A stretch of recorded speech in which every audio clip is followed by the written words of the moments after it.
What's up, other people? And in this video, we'll be breaking down the difference between ordinary share, preference share, and perpetual cumulative redeemable preference share. That is what PBS is offering us. So with that said, sure you smash that button for the YouTube algorithm. Definitely subscribe, share, comment, and let's begin. So what is an ordinary share? And the best way I can go about explaining it without giving you a formal definition is to get example. So here goes. So let's say I have a lemonade stand. I'm going to call it Quench It for $1.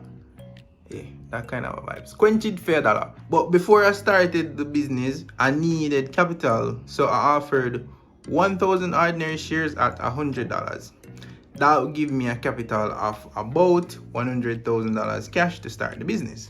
The thing is, I could have taken out a loan, but I prefer the equity route, which is issuing shares, because if you borrow a loan and the business goes under, you still have to pay back the loan in some way, shape, or form.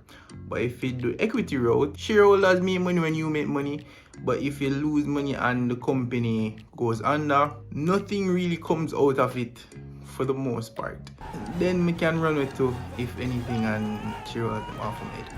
But let's assume everything is going well for my business and we're making profits. One benefit of ordinary shareholder is that, yes, whenever I make profit, if I actually decide to distribute profits in the form of dividend, I can. But it's actually really up to me. I can decide to just take the money and reinvest it back into the business. So that's really ordinary shares. Another benefit is that as an ordinary shareholder, you actually get to participate in the decision making of the company. So let's say lemonade stand, I'll go on with things, but more than another juice better. So maybe watermelon smoothie or something along that sort. I can, and if some shareholders don't like it, then I'll just have to abide by that and try to get them to understand. But if alright, don't like it, then we're just gonna have to not do it. You also have the fact that shareholders can take out CEO, but since I'm my company and I'm me alone, we're going to run the business if them send me go. So that's really the benefits of our ordinary shareholder. One, they get share of the profit when the company decides to issue a dividend. They also help make decisions about the company. So there's that. Now, what is a preference share? And the formal definition, according to Investopedia, is a preference share, more commonly referred to as a preferred stocks, are shares of a company's stocks with dividends that are paid out to the shareholder before common stocks dividend are issued. Common stocks mean ordinary shares. If the company enters into bankruptcy, the preferred shareholders are entitled to be paid out first before the common shareholders. And most preference shares have a fixed rate of dividend, while common stocks generally do not. Preferred stocks also typically don't hold any voting rights, but common shareholders do. So basically, what this is saying is that preferred shareholders are individuals who don't necessarily have a say in the day-to-day operations of a company. They just pay a premium, which means just a little bit more than an ordinary shareholder would in most cases, to get a fixed dividend payment from the company. So let's say an ordinary shareholder in my company, you pay $100 per stock, but as a preference shareholder, you'd pay like $106 per stock. And then the agreement might be that you pay $106 per stock and you get 6% interest fixed per year. And that is it. And as I say, if the company goes bankrupt, then the shareholders of the preferred stock have like first preference. So if everything mash up, if me have debt outside of preference shareholders, debt holders first, then preference holders, and then ordinary shareholders. So them they don't at the bottom basically. And that's kind of one of the risks with stocks in general, especially ordinary shares that nobody really talk about, that you guys are the last to really get any form of compensation if the business goes under. And oftentimes that is if even anything left. So ordinary shareholders kind of depend on the sticky side. But yeah, now to understand what PBS is offering, and they're offering a perpetual cumulative redeemable 9.25 fixed rate US dollar preference share.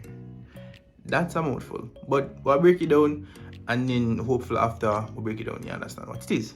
So perpetual means never ending or not going to change. Cumulative means increasing or increased in quantity, in degree of force by successive addition.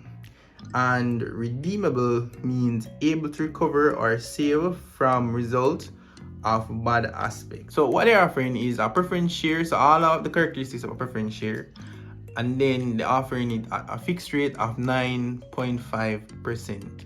So it means that it's not going to change from 9.5%.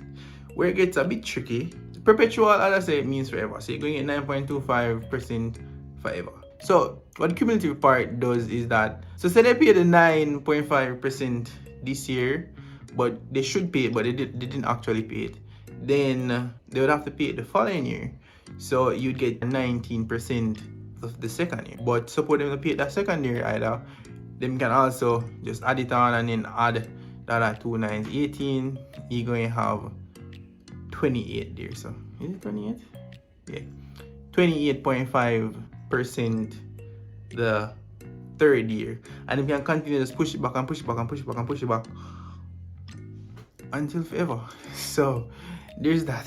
And then as a added bonus, they can just maybe after they make all the money they want or whatever, they can just say, you know what, I take up my stock, and they can buy back the stock from the shareholders. So it basically them just linear them stock, and them have the ability to actually like withdraw back their stock from you. I don't know if that makes sense, but that's what they're trying to do. So them can push back the payments for years and years and years and then when them probably make all the money and everything, them just pull back the stock. Yeah, they're also paying quarterly, so you have to see how that go. So every 3 months. And I hope this short video actually help you, because yeah, it was a really short video. I hope it helped you to understand what's the difference between an ordinary share, a preference share, and a perpetual cumulative redeemable preference share. Sorry if I have to look on the phone every time. That is a lot. But yeah, so of course, you know, smash the like button for the YouTube algorithm. Definitely like, share, comment, subscribe to the friend, tell a friend. We could get 2,000 subscribers by year end. And yeah, love you guys. Peace. Also, before we cut, make sure you do your own due diligence.